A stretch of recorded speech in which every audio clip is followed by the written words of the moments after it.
بسم اللہ الرحمن الرحیم بسم اللہ الرحمن الرحیم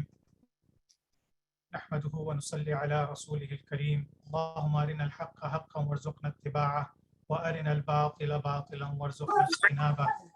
اللهم رب زدني علما اللهم رب زدني علما اللهم رب زدني علما بسم اللہ الرحمن الرحیم رب اشرح لي صدری ويسر لي أمری واحلل عقدة من لسانی يفقهوا قولی۔ انشاءاللہ تعالیٰ ہم کلاس شروع کرتے ہیں۔ سوری آج کچھ ٹیکنیکل ڈیفیکلٹیز ہیں، مائکروفون جو ہے وہ صحیح سے کام نہیں کر رہا تھا، تو میں تھوڑی سی تیز آواز سے بولنے کی کوشش کر رہا ہوں۔ غالباً کمپیوٹر کا مائکروفون پک اپ کر رہا ہے اور میرا ہیڈ فون پک اپ نہیں کر پا رہا، تو انشاءاللہ تعالیٰ کوشش کرتے ہیں۔ میں نے آج میوٹ نہیں کیا ہے سب کو، تو اگر بیچ میں آپ لوگوں کو آواز کا ایشو ہو تو پلیز ان میوٹ کر کے مجھے بتا دیجیے گا۔ جزاک اللہ خیر۔ اچھا، جیسا کہ آپ سب کو پتہ ہے کہ ہماری جو کلاس کا ریزن ہے وہ بیسیکلی اپنے آپ کو اللہ تعالیٰ کی ذات سے کنیکٹ کرنا ہے۔ ہم لوگ بچپن سے دینی گھرانوں میں پیدا ہوئے ہیں، الحمدللہ نماز روزہ زکوٰۃ ہم سب کے گھروں میں ہوتا ہے، اور ہم مختلف واقعات اپنے نانی دادی سے، پھر والدین سے، پھر اسکول میں مختلف پیغمبروں کی سٹوریز اور اسلامک ہسٹری کے بارے میں سنتے رہتے ہیں،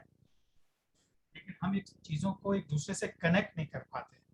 تو میری کلاس کا مقصد یہی ہے کہ انشاءاللہ تعالیٰ میں کوشش کروں گا آپ کے ساتھ مل کے کہ ہم اپنے آپ کو ان گیپس کو فل کریں، اور اپنے آپ کو کریشن آف دا یونیورس سے، اللہ تعالیٰ نے جب دنیا کی کائنات بنائی اس وقت سے اپنے آپ کو کنیکٹ کریں۔ تو انشاءاللہ تعالیٰ یہ کوشش ہے، اس کوشش میں آپ سب لوگ میرے ساتھ ہیں، اور بیسکلی جو باٹم لائن ہے وہ یہی ہے کہ ہم اللہ تعالیٰ سے اپنے آپ کو کیسے کنیکٹ کریں۔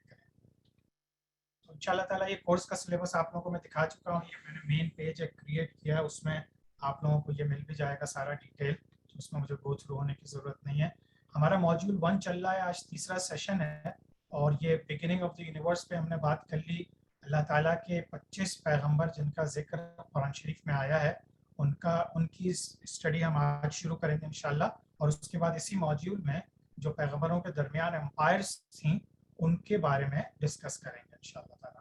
ریمائنڈر آپ سب کو میں نے پہلے بھی بتایا، ہر کلاس میں انشاءاللہ تھوڑا سا ریمائنڈ کرا دوں گا کہ پلیز کوشش کریں کہ کلاس تھوڑی جلدی جوائن کر لیں، تاکہ اسی طرح کے ٹیکنیکل ڈیفیکلٹیز ہوں تو میں ان کو سالو کر لوں ٹائملی مینر میں، اور پھر انشاءاللہ سوال جواب آخر میں اس کا سیشن ہوگا۔ چیٹ پہ آپ کچھ بھی لکھنا چاہیں چیٹ باکس پہ لکھ دیجئے، تو وہ میں دیکھتا رہوں گا انشاءاللہ تعالیٰ۔ اچھا، کلاس شروع کرنے سے پہلے میں آپ کو صرف ایک، چونکہ ہم لوگ آج جس دنیا میں رہ رہے ہیں یہ غالباً ایک سائنس کی پیک ہے، لیکن آج کے دور میں ہم کہہ سکتے ہیں کہ سائنس کی پیک ہے۔ اگلے 10 سال 20 سال میں نہ جانے یہ انسانیت اور انسان کتنی ترقی کر کے کہاں پہنچ چکا ہوگا۔ تو آج کے دور میں آپ دیکھیے، یہ نیشنل جیوگرافک کا لیٹسٹ شمارہ ہے، اور اس میں جو ان کا ٹائٹل ہے، اس ٹائٹل کے اوپر جو ایک ان کا، یہ میں نے زوم کیا ہے، اس سے life on our planet is driven by hidden forces we are still exploring them. تو آپ اندازہ لگا سکتے ہیں کہ اللہ تعالیٰ کی یہ دنیا، جسے اللہ تعالیٰ نے قرآن میں بھی کہا ہے، حدیث میں بھی ہم نے سنا ہے کہ اللہ تعالیٰ نے یہ دنیا ہمارے لیے بنائی ہے تاکہ ہم اسے مسخر کر سکیں۔ تو یہ سلسلہ چل رہا ہے، اور انسان کی سمجھ میں یہ نہیں آ رہا، ابھی بھی نہیں آیا۔ وہ اپنے لحاظ سے نئی نئی سائنسی تھیوریز اور سب لا رہے ہیں، جو کہ آہستہ آہستہ قرآن شریف کی جو اوریجنل میسج تھا اس کو سم ہاؤ اور دی ادر یہ پروف کرتے چلے جا رہے ہیں۔ تو ہمارا بلیف جو ہے وہ قرآن اور حدیث پر ہے، لیکن یہ کہ ہم چونکہ جس زمانے میں رہتے ہیں اس لحاظ سے ہم سائنسی ایجادات کو اس طرح سے لیں کہ ہمیں یہ محسوس ہو کہ سبحان اللہ، اللہ تعالیٰ نے قرآن کے ذریعے اور حضور اکرم صلی اللہ علیہ وسلم کے ذریعے جو باتیں ہمیں 1450 سال پہلے بتا دی تھی، وہ اب آہستہ آہستہ ایک ایک کر کے پروو ہو رہی ہے۔ سبحان اللہ۔ اچھا، پچھلی کلاسوں میں ہم نے ڈیٹس کا ڈسکس کیا تھا کہ اے ڈی سی، بی سی اور بی سی کیا ہوتا ہے، common era, before common era, before Christ and so on۔ پھر ہم نے اسرائیلیات کی 3 قسمیں بتائی تھیں کہ اسرائیلیات کی جو روایات ہیں وہ کون سی صحیح ہیں، جو قرآن شریف سے متصادم ہے اس کو ہم چھوڑ دیتے ہیں، جس کا قرآن شریف سے کوئی کمپیریزن نہیں ہے اس کو ہم لے سکتے ہیں، چھوڑ بھی سکتے ہیں، اور جو قرآن اور حدیث کے متصادم ہیں، کانفلکٹ کر رہی ہیں، تو ان کو ہمیں ریجیکٹ کرنا ضروری ہے اپنے ایمان کے لحاظ سے۔ پھر میں نے آپ لوگوں کے ساتھ دنیا کے نقشے کو شیئر کیا تھا، مڈل ایسٹ کے نقشے کو شیئر کیا تھا، پھر اینشنٹ میپس شیئر کیے تھے، اور پھر names and locations of profits. ٹھیک ہے، اچھا